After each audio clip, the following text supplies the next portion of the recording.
This story has been recorded at an Addictive Eaters Anonymous meeting in New Zealand. You can email us at contact@aeanz.org. So it's the first Friday of the month tonight, so we have a speaker meeting, and tonight our speaker is Tony. Thanks, Di. My name's Tony. I'm an addictive eater. Hi, Tony. So good to be here. I'm sort of conscious that Friday nights have become sort of like joke nights. And I couldn't think of any jokes, but I can think of a couple of stories that I relate to. And both of them involve, I won't say who, but a former well-known public figure in New Zealand who was at a state banquet. And he was delighted because the person that was supposed to be sitting next to him, their flight had been delayed and they couldn't get there. So he finished his meal, then shuffled over and ate the meal next to him. And at some stage of the night, it came around and asked for desserts. And someone said, "Oh no, I couldn't possibly have one, my body's a temple." He said, "My body's a warehouse, get it here." And then later on he was overseas and on a state visit, and this is back in I think about the 1980s, and he struck at I can't remember if it was a railway station or an airport, a set of talking scales that they weighed freight with. And so everyone jumps on, and this guy jumps on, and the scale said, "One at a time, please." So I hated scales, and I hated the fact that my body was a warehouse, but I couldn't stop eating, and basically that was my story right from when I was that high. And we've got my mum staying with us at the moment, and it's brought back a kind of few memories. And I was thinking, like when I first started school, so this is 50-something years ago. In my first week at school, I remember feigning sickness so I could go home because I knew that my younger brothers and sisters and cousins were all going out to the orchard at Lowburn for a picnic, and all I could think of was the food that my mother and my aunties would be cooking, and taking with them. So the obsession with food was always there, and the obsession with self was always there too. And it's easy to sit back and talk about the food and other substances, but what I also remember growing up was was the sort of the fear and the anxiety, the feeling of being different, the kind of extreme self-centeredness, basically. I got in a lot of trouble when I was at school for, you might find this hard to believe, but talking in class. And in those days you got strapped a lot, and that sort of thing. But even when I wasn't the perpetrator, I always looked like the guilty one in the police lineup, because everything was very intense, and it was all about me, and that's what I understand by disease is, and it still can be, that selfishness, self-centeredness. So the only thing that really took the edge off that growing up was food, and I kind of knew that my eating was different to people around me because I played a lot of sport, and they were the people I hung out with most of the time, and most of my friends didn't eat the way I did. They weren't kind of absolutely consumed by thinking about food, and so like when I was 12 years old at school in a woodwork class, which I absolutely dreaded because I was no good at it. One of my classmates collapsed with a ruptured spleen, and while other people were writing get well soon Brian cards, I was queuing up for his sausages and chips at the school canteen. I was thinking about that a while ago actually. That was technically fraud because I gave his name in our class, but I didn't care, and I didn't want my best friend was with me, and he used to laugh about this a lot, but I wouldn't give him a sausage from the bag, like he got a couple of chips, but that was as far as I could go. It wasn't even my food to give away, but I still wanted it, and so it was kind of always like that, stealing food, eating burnt food, kind of food that had passed its use by date, and and being totally sort of obsessed with I didn't want to be fat, because fat kids got a hard time, and I had been big, like I was taller and heavier than most people my age, and it was really only, but with the volume of food I was eating, it was really only the sport and the exercise that kind of kept the weight off. And then when I was around 14, I discovered alcohol, and I got drunk for the first time. I discovered alcohol before that, but and so then I had 2 addictions on the go,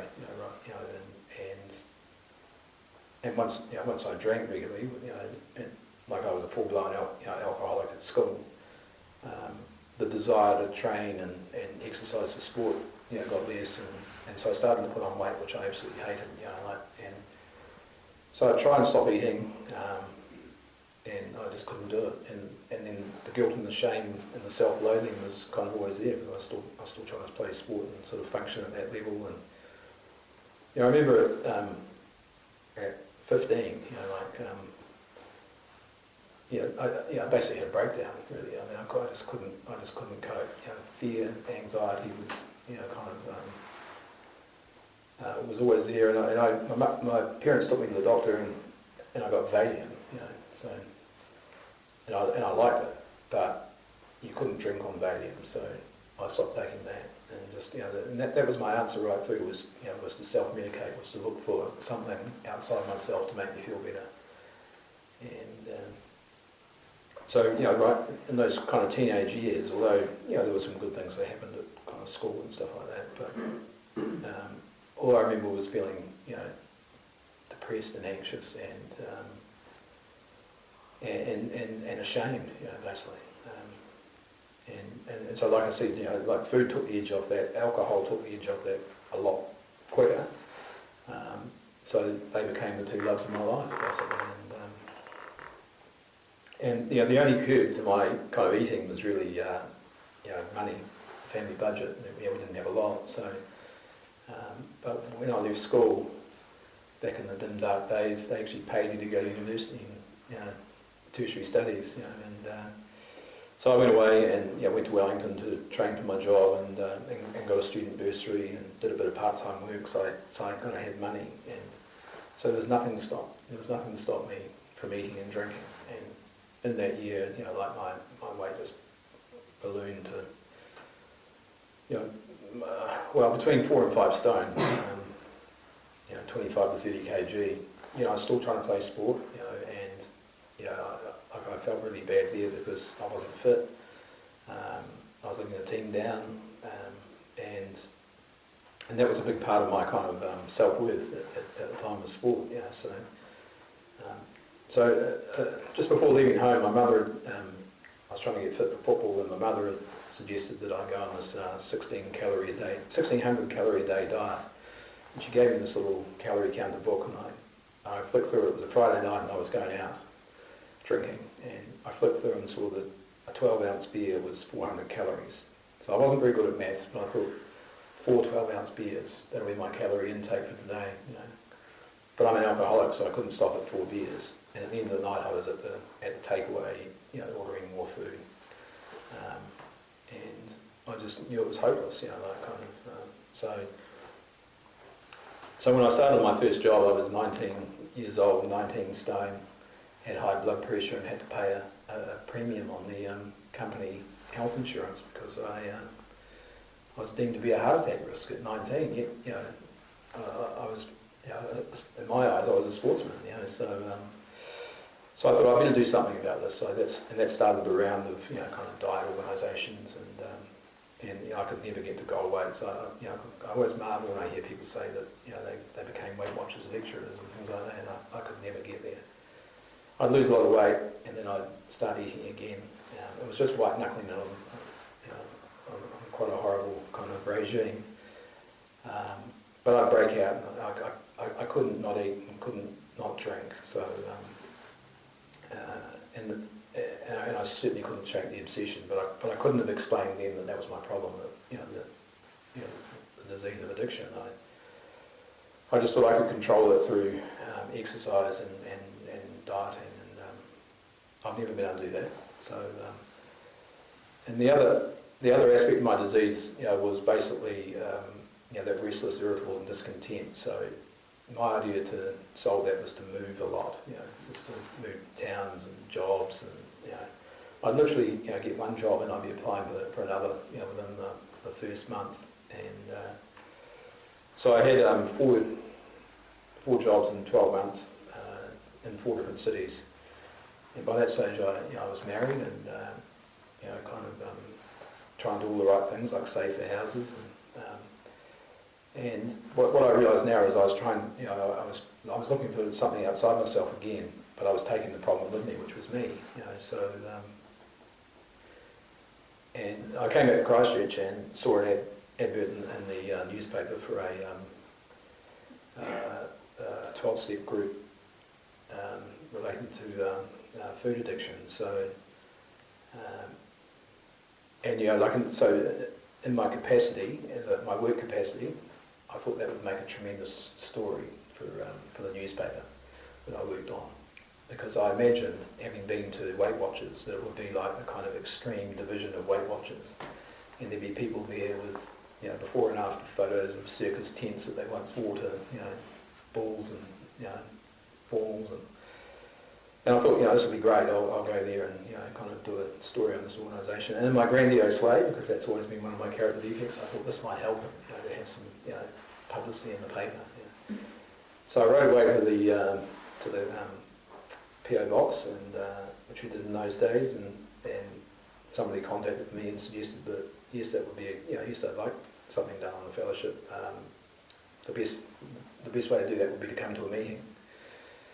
So I went to a meeting. I remember going with Kay. It was a long time ago, and I went there from the pub. So I was kind of half formed by my standards.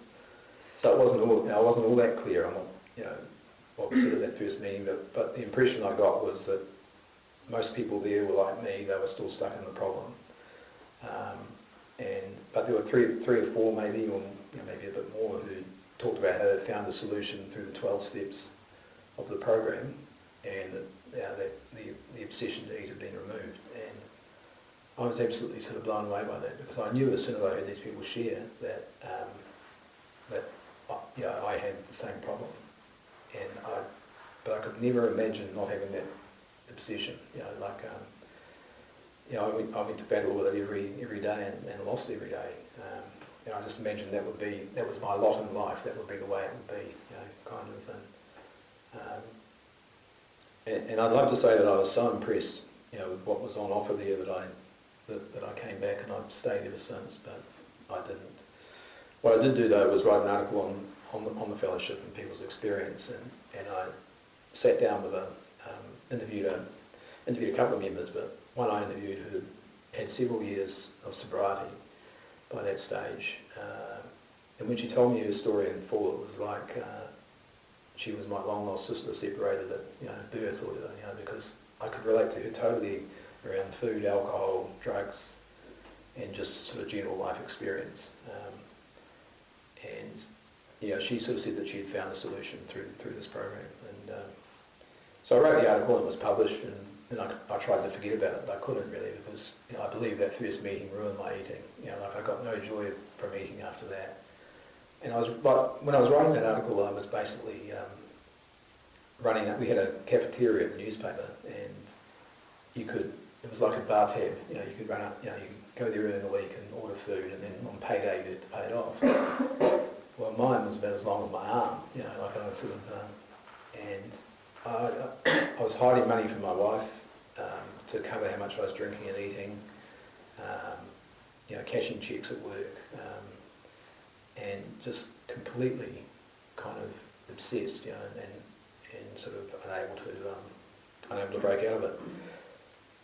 And so about a year after that meeting, I sort of kept loosely in touch with that person I interviewed, and about a year after the meeting, my ex-wife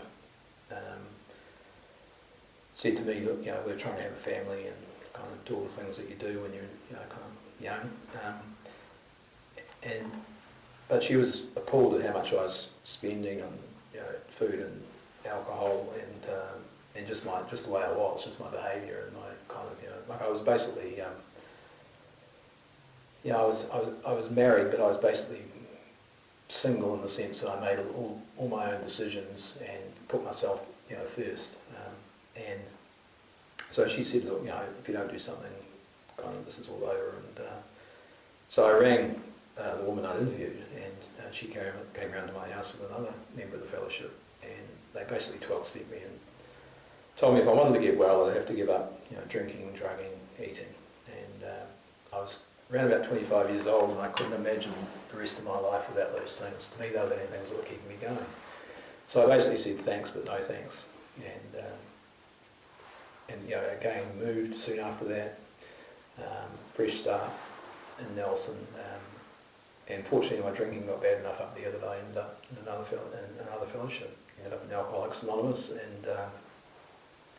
and the desire to drink and later on drug was removed, but the food was still there, and the food was all I had left, and so it just got kind of progressively worse and worse. And so I remember writing to the woman back in Christchurch who I interviewed, and it was quite uncanny actually, because I wrote this letter and said that I was in AA, and I was kind of had a sponsor and everything, doing all the right things, not drinking, but I just couldn't seem to stop eating.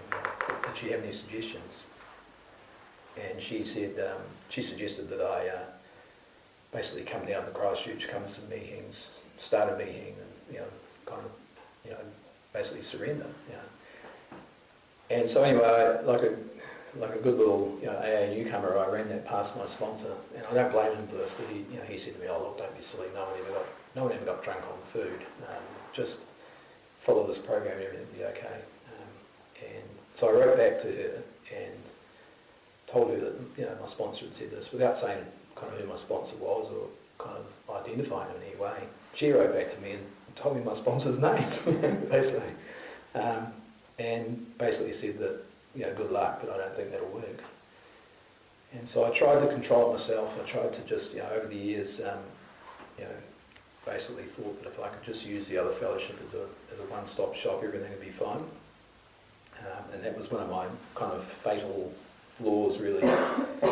And the other one was because by the time I came back to Christchurch, I was kind of coming in and out of the food addiction fellowship meetings. Only some meetings where I kind of felt more comfortable, in other words, where when people kind of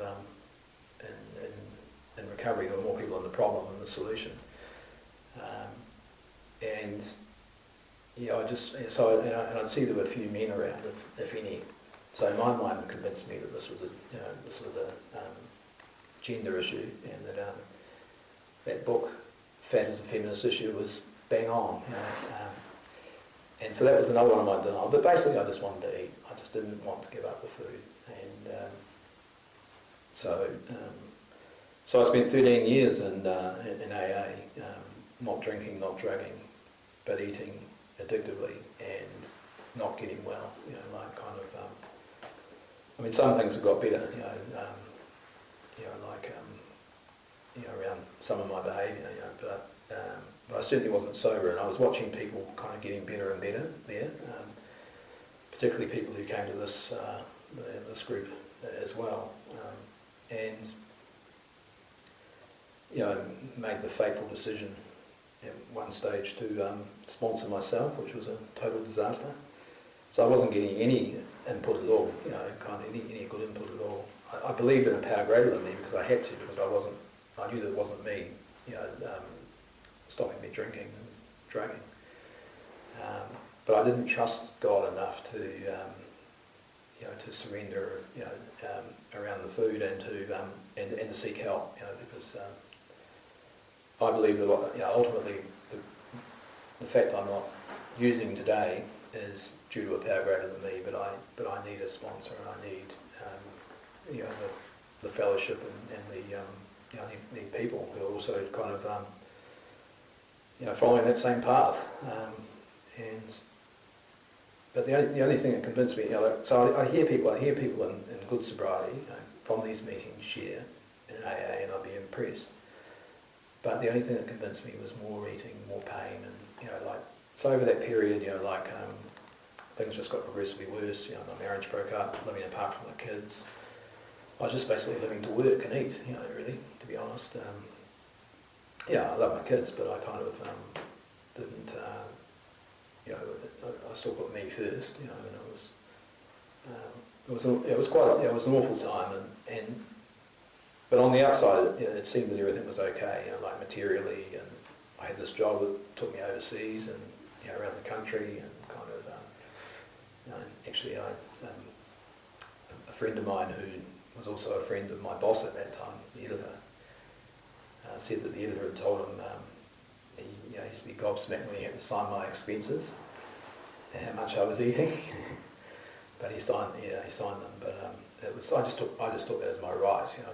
I took it for granted, you know, that I'd do that, you know. And but you know, what I couldn't shake by then was, you know, that all the time I had that feeling everything was dark and black and bleak and negative, you know. So, and I knew that wasn't what, you know, the promises said in the big book. So,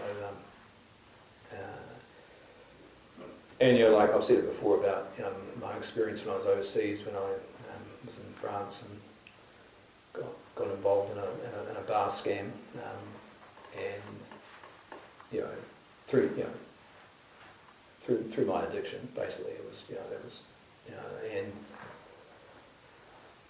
and you know, that cost me $1,200 to, you know, to get out of, and I was full of anger, but I was full of shame and guilt, and you know, I just overcome with this feeling that is not the sort of behaviour you'd expect from someone from, you know, 13 years sober in AA, and I just knew that, you know, because I've been going right around Europe just eating, you know, just eating the whole kind of, you know, the whole time, and I just knew that I was as powerless over food as over alcohol, and I couldn't shake the feeling that I had to get back to, you know, that fellowship I'd been to, you know, all those years before, and so it didn't stop eating for the rest of the trip. I kept eating, but I knew that, you know, it felt like something was about to kind of change, and so when I got back home, I had a lot of time off, and so I came back. And you know, what really impressed me was that there were still 2 people from that first meeting there, you know, 17 years later, and there were a heck of a lot more people too. And this time, more people were talking about being free of the obsession and being stuck in the problem. And a lot of those people were people that I'd seen get well in the other fellowship. And so that impressed me enough, you know, to keep me coming back. And look, I kind of, it wasn't anything I actively tried to do, but for some reason I seemed to be kind of gifted with what, you know, you could almost call a beginner's mind at that time, because I kind of forgot how long I'd been in the other fellowship. Because I used to go to the food fellowship when I was in Dunedin, tell them all how to work the steps, and then go to the 24-hour dairy afterwards. You know, absolutely insane. But when I came back this time, I was kind of, I was kind of beaten enough that I just knew that my best thinking had got me there. I didn't have an answer, and I knew that people here did have an answer, and so, but I don't know, maybe the ego, you know, the wanting to control it was still there, because I still tried to do it myself for a few months, and then, you know, during that time I badgered some poor member. There was only 2 of us at a lunchtime meeting, and I badgered her afterwards about this mythical food plan that I heard all about. So she very reluctantly told me her food plan. I raced back to the office, wrote it down, and I had her breakfast and her lunch and Tony's dinner for the next few months. You know. So when I woke up in the morning, all I could think about was what I'd be having for dinner that night.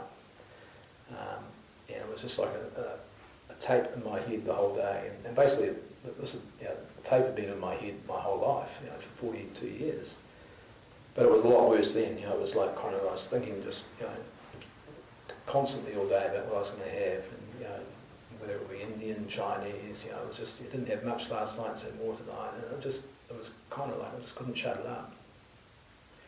And so one day, after a meeting, I can still picture the, you know, the kind of the area of the meeting room on the Monday night meeting, you know, where I went up to, you know, one of the members who'd been around to my house in that 12-step call, and I said to her, how do you think it would work if I kept my main sponsor in AA and got a food sponsor here? And the response I got was, knowing you, Tony, that wouldn't work at all. So I went away and I kind of brooded on that for a couple of days. And I don't remember ever making a choice, ever making a decision that next week I'm going to ask her to help me. I don't remember actually thinking that.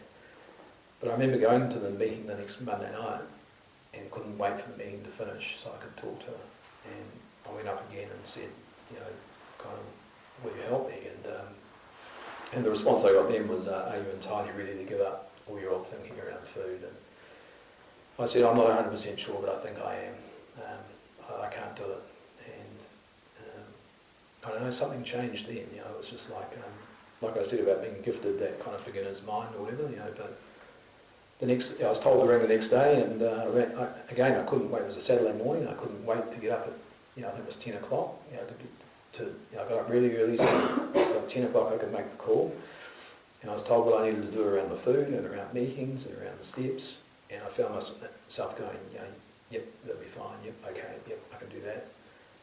Which amazed me because I've always been a yes butter, yes but I could, so an hour later I'm down at the old farmers in Rangiora buying all these implements and scales and things I needed, and my 11-year-old son is sort of laughing behind me. He couldn't believe it. He's used to his father going to takeaways and kind of, so since asking for help and getting a sponsor and being given some directions, I haven't had to eat.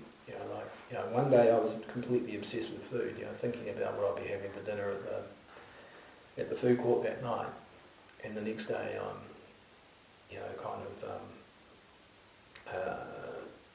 doing something completely different, which I'd heard suggested 17 years before.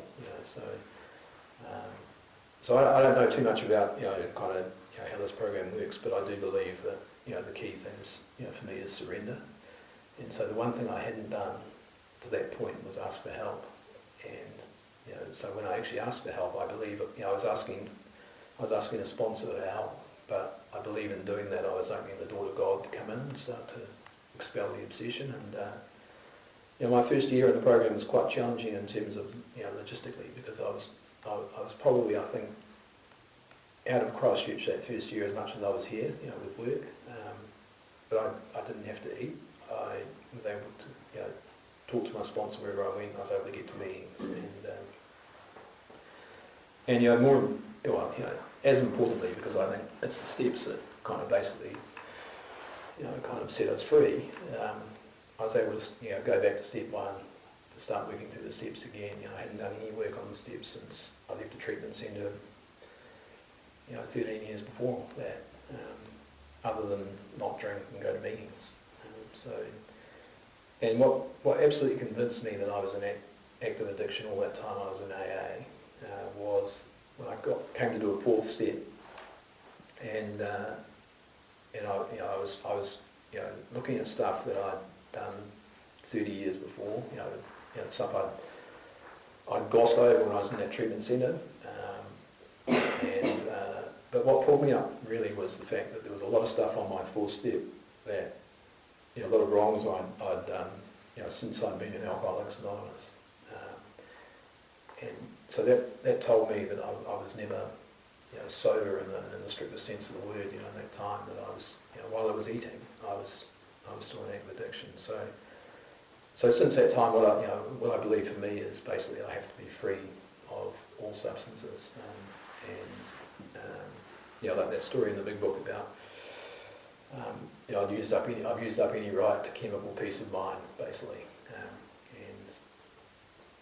and so as a result of working the steps with a proper sponsor instead of sponsoring myself, I was able to go out and make amends for things that I'd done, and I believe that, even though all those most of those years in AA, from the maybe after the first few months, I believed in a power greater than me, but I actually felt like I had a kind of closer connection to God, and over the time I've had to go back and do another fourth and fifth step, particularly around fear. I still wouldn't be completely free of fear today.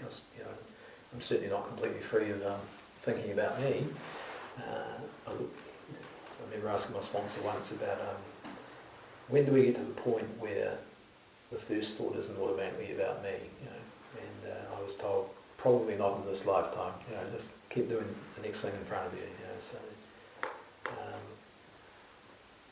I kind of know there's a lot more. There's a lot more to do yet, in terms of kind of affecting that conscious contact with God. I can still get really caught up in what's going on, day by day, and but this program has completely changed my life in the sense that I no longer have any depression, or it's and when I look back, the only depression I had was I heard it described as the depression of the overly self-involved. Basically, it was just like self-centeredness. My life's never been better. I can lose sight of that sometimes. I can think, there's a lot of change at work, and I can get really drawn into that. But my life has never been better. I remember being told in that AA, you won't believe how good it's going to get, and I believe that today. So I owe everything in my life to this program. So my life with Kate, I owe this program. The fact we were able to go away recently, I owe this program. I could never save money, and I was always a gunner. I'm gonna do that, but never did it. I think I've become a better, father, grandfather. Didn't expect that to happen, and worker. Hopefully, better son and husband, but I don't claim credit for that. That's definitely God doing me what I can't do for myself, and it's the example of others here, my sponsor, of people at these meetings, and I'll just finish here. I was talking to someone the other day, and they were talking about they'd read my story or something, about when I abused the staff at KFC because they ran out of chicken, and we were laughing about it, but I said to them, look, I can laugh about that now because it was in the past, but I was always full of guilt and shame around the way I ate. And so today it's a relief to be free of the obsession. It's a relief to be free of the guilt and shame most of the time. I can still lapse into a bit of that, not around food, but other things. And I know that all stems from here. So, I've been coming to 12 Step Fellowships for almost 30 years now, and I can honestly say that I've never, the recovery I see here is as strong as I've ever experienced anywhere, and the way that people, work this program and live their lives, and so it's really good to be part of this fellowship, and I hope that I can, that I just don't get caught up in my own life so much that I forget that my primary purpose is to stay sober and help others to achieve sobriety, because the bright spot of my life is actually seeing people come in and get well. So I'll keep coming back, and I'll just listen next time.